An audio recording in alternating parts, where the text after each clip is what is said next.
Good evening everyone. आपके अपने YouTube channel the mind vision classes पर स्वागत है। जैसे कि आप जानते हैं कि हमने पिछली क्लास में संविधान के भाग 3 के बारे में पढ़ा था।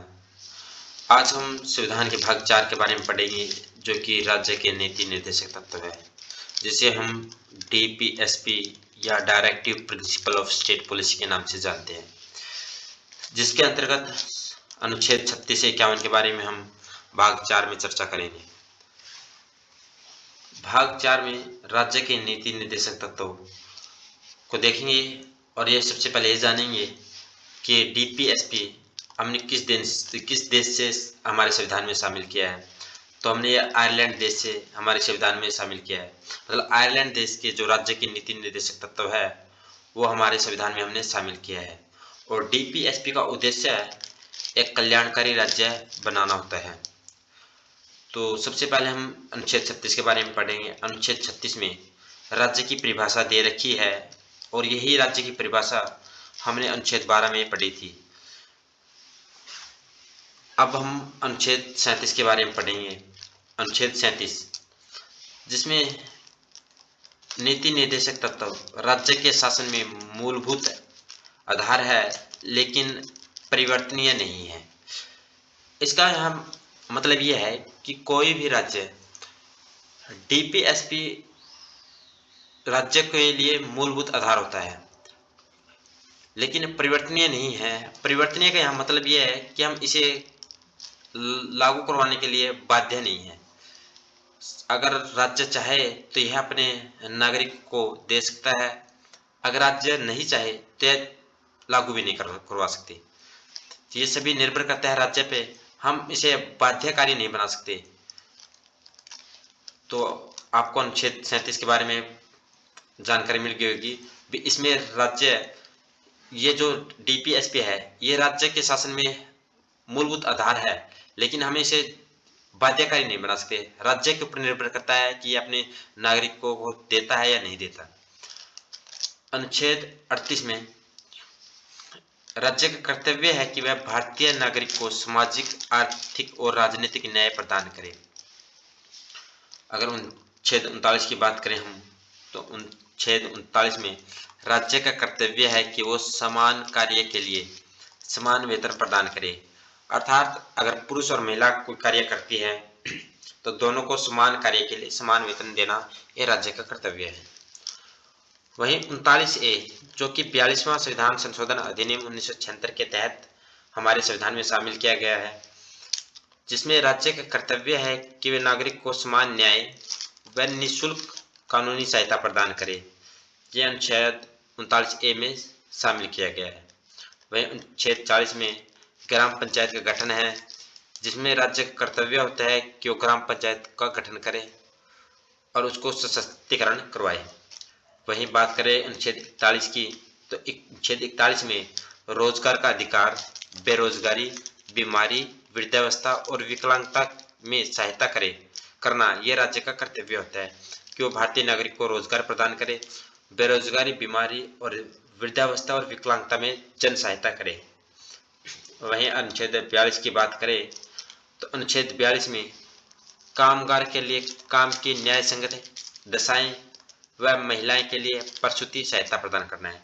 अर्थात इसका मतलब यह है कि कोई भी मजदूर है तो मजदूर जहां काम करे तो वहां की कंडीशन या इन्वायरमेंटल ऐसी स्थिति हो कि वो वहां अच्छे से काम कर सके, और महिला के लिए प्रसूति सहायता प्रदान करना ये राज्य का कर्तव्य होता है।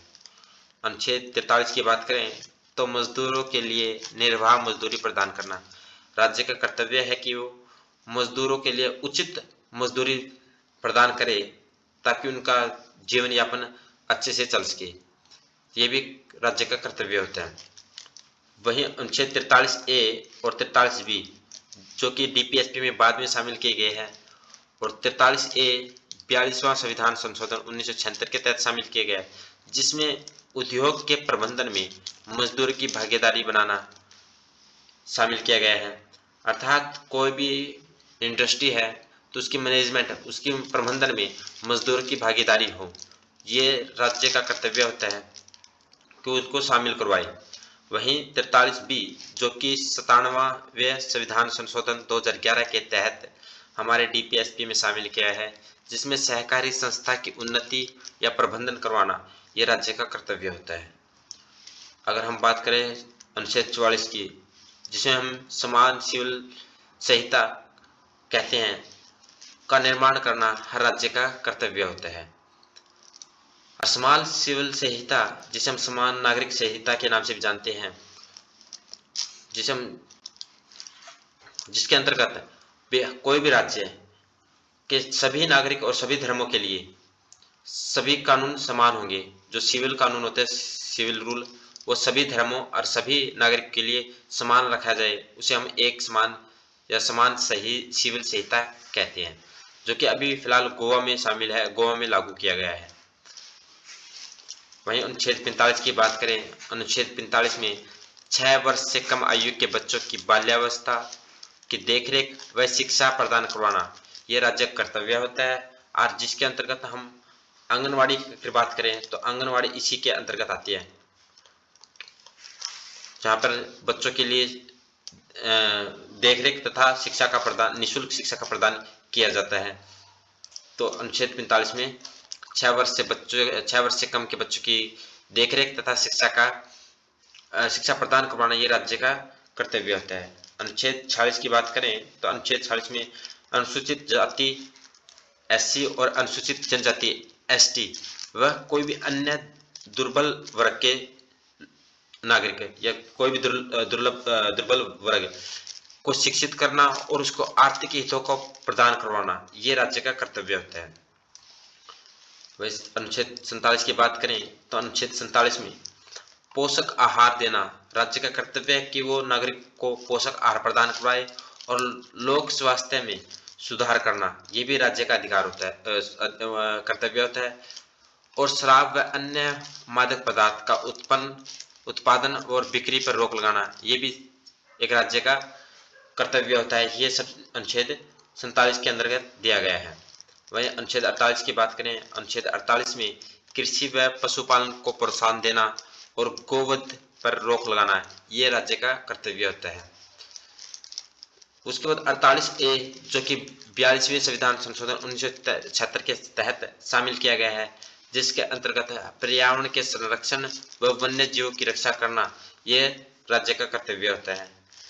तो ये 48A में हमारे बाद में शामिल किया गया है 42वें संविधान संशोधन 1976 के तहत डीपीएसपी में। वहीं अनुच्छेद 49 की बात करें, आर्टिकल 49 में राष्ट्रीय महत्व के स्मारक वस्तुएं और स्थानों का संरक्षण करना ये राज्य का कर्तव्य होता है कि अपने अंतर्गत आने वाले हर राष्ट्रीय महत्व के स्मारक को, स्थान हो गया, वस्तुओं की, उनका संरक्षण और बचाव करें। वहीं अनुच्छेद 50 की बात करें, अनुच्छेद 50 में कार्यपालिका और न्यायपालिका के कार्य क्षेत्र को पृथक या अलग किया गया है। इसके अंतर्गत बताया गया है कि कार्यपालिका और न्यायपालिका दोनों के कार्य क्षेत्र अलग अलग होंगे, एक दूसरे में हस्तक्षेप नहीं करेंगे। वहीं अनुच्छेद 51 की बात करें तो अनुच्छेद 51 में राज्य का कर्तव्य है कि वो अंतर्राष्ट्रीय शांति बनाए रखे और सुरक्षा बनाए रखे। तो आज की हम क्लास में हमने डीपीएसपी के बारे में पढ़ा, जिसमें हमने 36 से लेकर 51 तक के अनुच्छेद के बारे में डिटेल में जाना है। जिसमें हमने पढ़ा जो डीपीएसपी हमने आयरलैंड देश से हमारे संविधान में शामिल किया है। तो नेक्स्ट क्लास में हम नेक्स्ट पार्ट के बारे में पढ़ेंगे। Thank you for watching our video.